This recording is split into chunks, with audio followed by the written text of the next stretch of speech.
Well, welcome everyone to this talk, and let me just briefly, you have the details of who I am, but in relation to this topic, I've been married now for 42 years.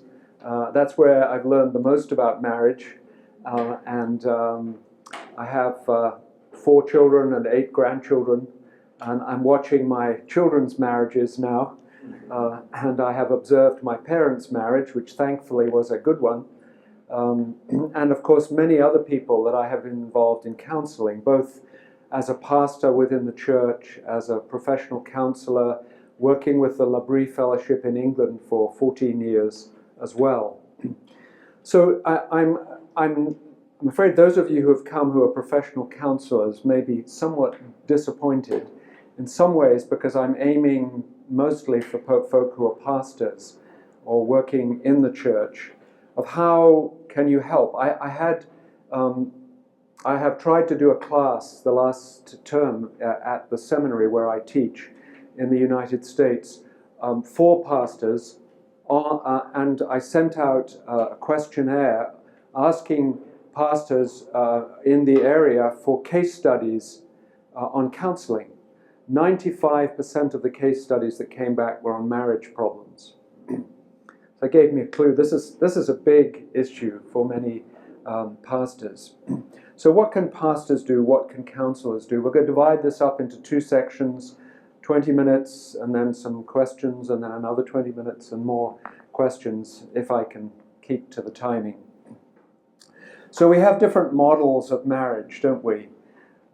We have in our culture, the sort of romantic fairy tale model.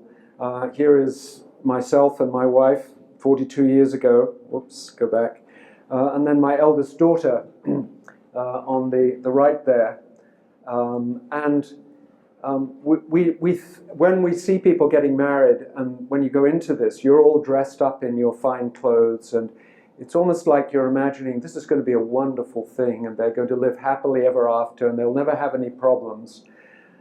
I think the more realistic marriage vows are these that you may have heard, which is a bit of a reality check. Do you take this woman with all her immaturity, self-centeredness, nagging, tears and tensions to be your wife as long as you both shall live? Or do you take this man with all his lust, moodiness, indifference, immaturity, selfishness and incompetence to be your husband as long as you both shall live? Now we know that's not the whole story, but often behind this, the next day even, or the next week, people get into the darker side of dealing with their brokenness, their sinfulness, their self-centeredness. The other model of marriage, of course, nowadays is that it's a ridiculous farce. It's a silly comedy, and there's a high divorce rate, increasing numbers of people not getting married. There's basically a cynicism about marriage because it doesn't seem to work. And then the third, of course, would be the revisionist view, which wants to redefine marriage as being between any people who love each other. So a man and a man, a woman and a woman, or maybe it'll come to a man and his brother, or something like that. Now, there are certain facts and fictions about marriage. We hear in the United States a lot that Christians divorce at the same rate as non-Christians. Do you hear that here in Europe too? I don't see many heads nodding. No, not yet. But in fact, that is actually not true. Couples who are active in their faith, and this is the critical bit, who are active in their faith, are less likely to divorce than non-Christians. The Catholic couples are 31% less likely, Protestant couples 35% less likely, and interestingly, Jewish couples 97% less likely than their more secular atheist friends. And also, most people in their marriages are faithful to their spouse. They stay married to their current spouse. Something like 80 to 90% of people are not unfaithful within the marriage. So there are some good things, and in fact some people are actually more and more, in some areas of life, some sectors of the population, people are still wanting to get married. So that's the good part of it. So people get divorced, people are faithful, some of course never marry, an increasing number. So where do we look to for guidance in all of this? And the question is, do we look to the Bible only, to Revelation, or can we also get some valuable information that helps us from the scientific world, from reason? Or maybe it's a matter of both. And this depends on your view of how these two relate to each other. And I have another whole lecture on that. But very briefly, I believe that we have special revelation in the Bible, but we also have general revelation that even non-Christians discover things that are true about the nature of reality. And often discover things that are really helpful, what I would call common grace wisdom in general revelation. So Scripture, we believe, is the foundation and framework with much detailed teaching and example on marriage within it.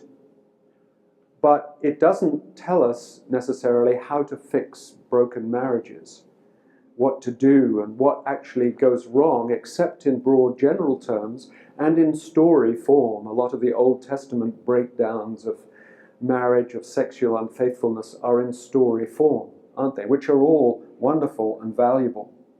So we do have to go back to the Maker's instructions in special revelation, and I'm going to look at that in the first half. In the second half, we will look at what can we learn from the common grace wisdom of general revelation on this. So the first point here is that we are made in the image of a Trinitarian God. God in three persons, in his image for relationships. God himself has relationships within the Trinity. And we are made in his image for relationships. And he made us in his image male and female, a complementarity of different aspects of the image of God. So, and then we are told there in the first chapters about the leaving and the cleaving and the one flesh, that these are this is the pattern of the beginning of a marriage. And I'll come back to that theme in a moment. We're also told that in their relationship, Adam and Eve they were naked and they had no shame. Now, I think this applies to physical nakedness, but I think it also applies to psychological nakedness. That Rob Bell, in his book Sex God, puts it very well when he says it's easy to take off your clothes and to have sex. People do it all the time. But opening up your soul to someone, letting them into your spirit and thoughts and fears and future and hopes and dreams, that is being naked. And that's what a good marriage is, isn't it? It's opening up your soul, your heart, your very being. There aren't things hidden from each other in a pre-fall marriage for Adam and Eve, and hopefully in a really good marriage. But sadly, after the fall is when the trouble comes, isn't it? God has given the designer's instructions in broad terms there in the first chapters, and then in Genesis 3, problems come with leaving, and this is how it's worked out as we see it, is that there's a young man who is too tied, too emotionally attached to his mother. So he can't attach easily to his wife when he gets married. He's still caught between the two, which doesn't allow him to cleave. And there are all sorts of combinations of this that happen, but I think that's a very common one. And I'm told, especially in Eastern Europe here. So the leaving is really important, letting go of, because now you are one flesh, and the one flesh doesn't mean just sex. It means this is your primary commitment now. This is more important than your blood relatives. And you have to make that deep connection. So there's a powerful symbolism when a father gives away his daughter and hands her over to her new husband in the wedding ceremony. But if that's not worked out day by day, then big problems will come.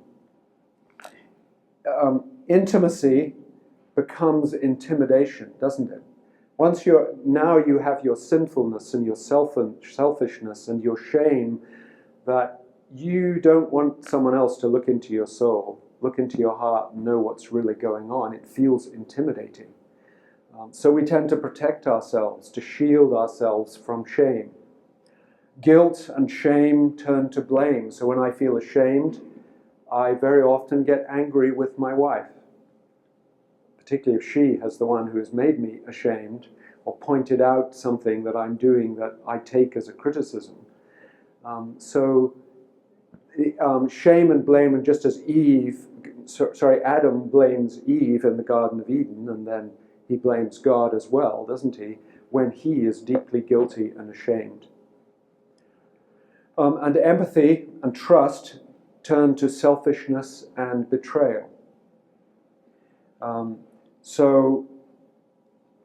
Tim Keller, when he's talking about the leaving and the cleaving, he says this leaving your home environment and getting married is the biggest culture shock that you will ever experience in your life. Because you move into a new culture with your husband, and he comes from a different culture, or she comes from a different culture. And now you have to live very closely together. So you get an immediate lesson in cultural exchange here. Because in your marriage, you tend to say, this is the way I've always seen it done, this is the way it should be done, this is the right way to solve conflict, this is the way I express anger, whether you like it or not. So you create moments of hell, and you also may have moments of heaven. It takes incredible patience and humility and self-sacrifice, in the sense of Jesus putting aside his own interests and coming down, as Philippians said, amongst us into our culture and our world. John Milton, in Paradise Lost, I've added his quote to this wonderful painting by Thomas Masaccio of Adam and Eve leaving the Garden of Eden with all that terrible shame in their faces and in their bodies. Eve covering her genitals, her breasts and her genitals, and Adam just his eyes. Thus they in mutual accusation spent the fruitless hours, but neither self-condemning, and of their vain contest there appeared no end. That's exactly what we see, isn't it? With couples coming with problems, they're accusing each other. They go on doing it forever, and neither of them are willing to really deeply look at themselves. The quicksand of the adversarial cycle, says Daniel Weil, a therapist, the quicksand of the adversarial cycle, each partner feels too unlistened to hear, too misunderstood to be understanding, and too stung by what the partner just said to do anything other than sting back. The adversarial cycle that you get into.